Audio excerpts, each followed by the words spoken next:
కరీంనగర్ ప్రతిమ multiplex complex లో సోదాలు నిర్వహించారు. దాదాపు 6,65,00,000 నగదు పట్టుకున్నారు పోలీసులు. పక్కా సమాచారంతోనే సోదాలు చేశారు పోలీసులు. మల్టీప్లెక్స్ లోని హోటల్ ప్రతిమలో నగదు దొరికింది. కరీంనగర్ బీఆర్ఎస్ ఎంపీ అభ్యర్థి వినోద్ కుమార్ కుటుంబ సభ్యులకు చెందింది హోటల్ ప్రతిమ.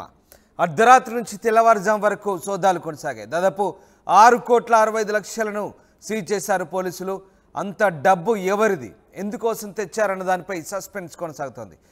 నగదుని కోర్టులో డిపాజిట్ చేయనున్నారు పోలీసులు. మొత్తం మీద 6 కోట్ల పైగా డబ్బును పట్టుకోవడంతో సంచలనం రేపుతోంది. కరీంనగర్ బీఆర్ఎస్ ఎంపీ అభ్యర్థి వినోద్ కుమార్ కుటుంబ సభ్యులకు చెందిన ప్రాపర్టీస్లో ఈ నగదును సీజ్ చేశారు. పక్కా సమాచారంతో సోదాలు నిర్వహించారు పోలీసులు. దాదాపు 6,65,00,000 నగదును ప్రతిమ మల్టీప్లెక్స్ కాంప్లెక్స్లో సోదాల్లో పట్టుబడ్డది. మొత్తం మీద వినోద్ కుమార్ కుటుంబ సభ్యులకు చెందిన ఈ హోటల్లో నగదును పట్టుకోవడంతో ఒక్కసారిగా సంచలనం రేగుతోంది. అర్ధరాత్రి నుంచి తెల్లవారుజాము వరకు కూడా ఈ సోదాలు కొనసాగాయి. అయితే ఆ డబ్బు ఎవరిది, ఎందుకోసం తెచ్చారన్న దానిపై మాత్రం సస్పెన్స్ కొనసాగుతుంది. ప్రస్తుతానికి నగదును కోర్టులో డిపాజిట్ చేయబోతున్నారు పోలీసులు. దీనికి సంబంధించిన మరింత సమాచారాన్ని మన ప్రతినిధి చంద్రశేఖర్ అందిస్తారు.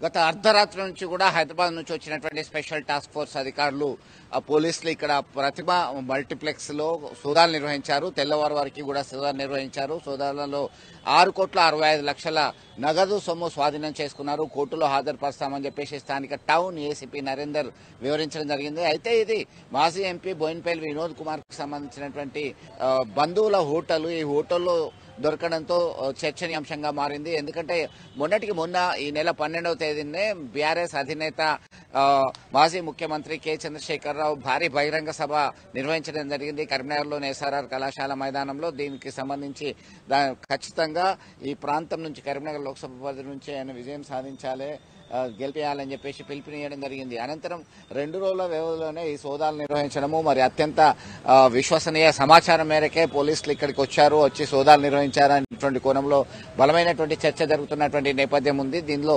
భాగంగా మరి ఇంకా 6,65,00,000 రూపాయలు కోర్టులో మేము డిపాజిట్ చేస్తాము, దానిలో సరైనటువంటి ఆధారాలు ఉంటే తీసుకోవచ్చు అనేటువంటి కోణంలో చర్చ జరుగుతున్నటువంటి నేపథ్యం ఒకవైపు ఉంది. మరి ఎన్నికల షెడ్యూల్ కి ముందు రోజు అంటే గత అర్ధరాత్రి నుంచి సోదాలు నిర్వహించారంటే ఈ రోజు 3 గంటల ప్రాంతంలో ఎన్నికల షెడ్యూల్ ప్రకటించేటువంటి అవకాశం ఉంది. ఈ క్రమంలోనే ఈ సోదాలు నిర్వహించడము, భారీగా నగదు పట్టుబడము, ఇదంతా కూడా రాజకీయ కోణంలో చూస్తున్నారా, మరి ఖచ్చితంగా ఎవరికి సంబంధించినటువంటి డబ్బు ఎంత ఉంది, ఇంకా ఎంత ఉండొచ్చు అనేటువంటి కోణంలో సైతం రాజకీయ వర్గాలు విశ్లేషించుకుంటున్నటువంటి పరిస్థితి. మొత్తం మీద ఎన్నికల షెడ్యూల్ వెలువడడానికి ముందే ఈ డబ్బు దొరకడము, సీజ్ చేయడంతో ఒక హాట్ టాపిక్ గా మారింది కరీంనగర్ పొలిటికల్ సర్కిల్లో అంతా కూడా. ఇది స్టేట్ వైడ్ కూడా ఇంకా కొన్ని సోదాలు నిర్వహిస్తారా, మరి వీరికి ఎవరు సమాచారం ఇచ్చారు, అది బీఆర్ఎస్ పార్టీకి సంబంధించినటువంటి నేతలు హస్తముందా అనేటువంటి కోణంలో సైతం మాట్లాడుతున్నటువంటి పరిస్థితి. మొత్తం మీద మనం ప్రస్తుతం చూస్తున్నాం, ఇది దాదాపుగా 18 సంవత్సరాల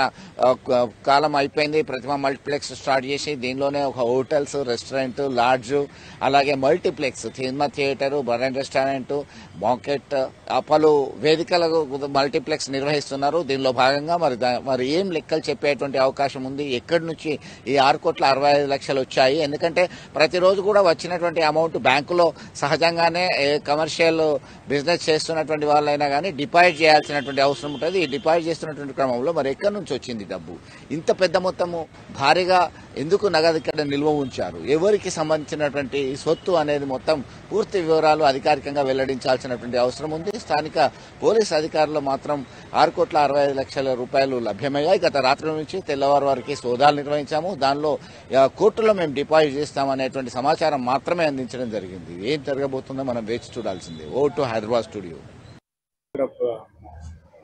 మల్టీప్లెక్స్ లో యాక్చువల్ అన్అకౌంటెడ్ అమౌంట్ ఇక్కడ ఉన్నదనే సమాచారం మేరకు మేము వచ్చి చెక్ చేయడం జరిగింది. దాంట్లో ఆల్మోస్ట్ 6,65,00,000 రూపాయలు మేము అన్అకౌంటెడ్ మనీ సీజ్ చేయడం జరిగింది. అది మేము ఇమీడియట్గా ఈరోజు కోర్టులో డిపాజిట్ చేస్తాం. వాళ్ళు ఎలా వచ్చింది ఏందనేది అకౌంట్ చేసి వాళ్ళు కోర్టు ద్వారా దాన్ని రిలీజ్ చేసే అవకాశం ఉంటుంది. దాన్ని ఏ రకంగా వచ్చింది ఏందనేది విచారణ జరుగుతుంది.